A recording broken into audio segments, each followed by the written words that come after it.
Hello ਬੱਚੋ, ਸਵਾਗਤ ਹੈ ਤੁਹਾਡਾ ਸਾਡੇ ਚੈਨਲ ਤੇ। ਅੱਜ ਦੀ ਵੀਡੀਓ ਵਿੱਚ ਆਪਾਂ ਕਰਾਂਗੇ ਦਹੇਜ ਪ੍ਰਥਾ ਪਰ ਨਿਬੰਧ ਹਿੰਦੀ ਵਿੱਚ। ਜੇਕਰ ਤੁਸੀਂ ਚੈਨਲ ਤੇ ਨਵੇਂ ਹੋ ਤਾਂ ਚੈਨਲ ਨੂੰ ਸਬਸਕ੍ਰਾइब कर दो। आप वीडियो शुरू करते हैं। प्रस्तावना। प्राचीन काल से ही दहेज प्रणाली हमारे समाज के साथ साथ विश्व के कई अन्य समाजों में भी प्रचलित है।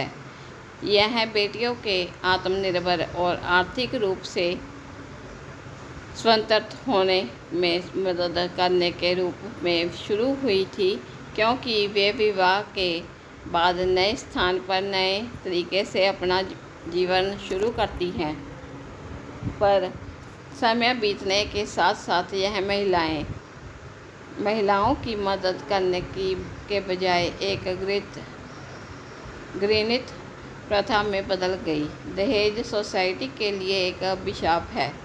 दहेज दुल्हन के परिवार द्वारा दूल्हे और उसके परिवार को नकद संपत्ति और अन्य संपत्तियों के रूप में उपहार देने की प्रथा है, जिसे वास्तव में महिलाओं, विशेष रूप से दुल्हनों के लिए शराब कहा जा सकता है। दहेज ने महिलाओं के खिलाफ कई अपराधों को जन्म दिया है। यहाँ भिन्न भिन्न समस्याओं पर एक नज़र है जो इस प्रथा से दुल्हन और उसके परिवार के सदस्यों के लिए उत्पन्न होती है। परिवार पर विपत्ति बोझ। हर लड़की के माता पिता उसके जन्म के बाद से ही उसकी शादी के लिए बचत करना शुरू कर देते हैं। वे कई साल शादी के लिए बचत करते हैं, और क्योंकि शादी के मामले में सजावट से लेकर खान पान तक की पूरी जिम्मेवारी उनके ही कंधों पर होती है। इसके अलावा उन्हें दूल्हे, उसके परिवार और उसके रिश्तेदारों को भी भारी मात्रा में उपहार देने की आवश्यकता होती है। कुछ लोग अपने रिश्तेदारों और मित्रों से पैसे उधार लेते हैं, जबकि अन्य इन मांगों को पूरा करने के लिए बैंक से ऋण लेते हैं। जीवन स्तर को कम करना। दुल्हन के माता पिता अपनी बेटी की शादी पर इतना खर्च करते हैं कि वे अक्सर अपने जीवन स्तर को कम करते हैं। कई लोग बैंक ऋण के चक्कर में फंसकर अपना पूरा जीवन इसे चुकाने में खर्च कर देते हैं। भ्रष्टाचार को सहारा देना। जिस व्यक्ति के घर में बेटी ने जन्म लिया है, उसके पास दहेज देने और एक सभ्य विवाह समारोह का आयोजन करने से बचने का कोई विकल्प नहीं है।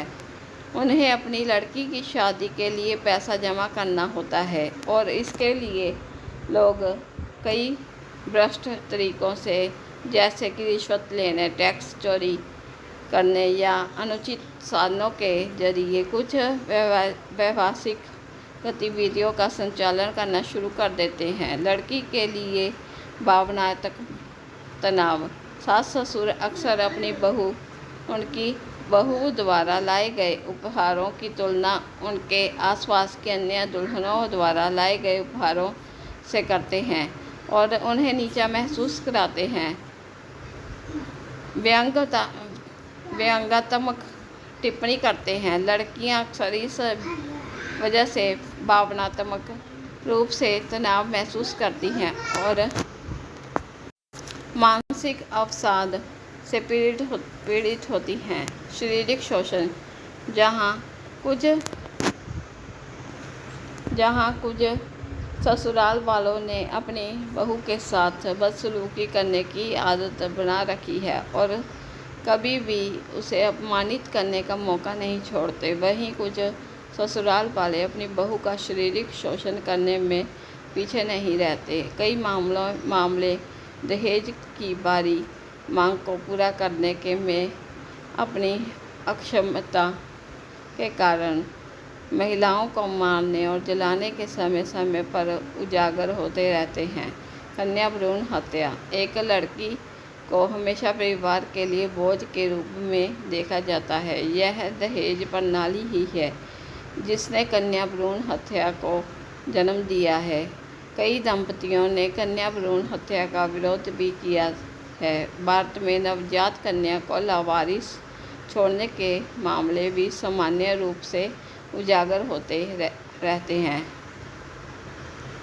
निष्कर्ष: दहेज प्रथा की जोरदार निंदा की जाती है। सरकार ने दहेज को एक दंडनीय अपराध बनाते हुए कानून पारित किया है, लेकिन देश के ज़्यादातर हिस्सों में अभी भी इसका पालन किया जा रहा है, जिससे लड़कियों और उनके परिवार का जीना मुश्किल हो रहा है।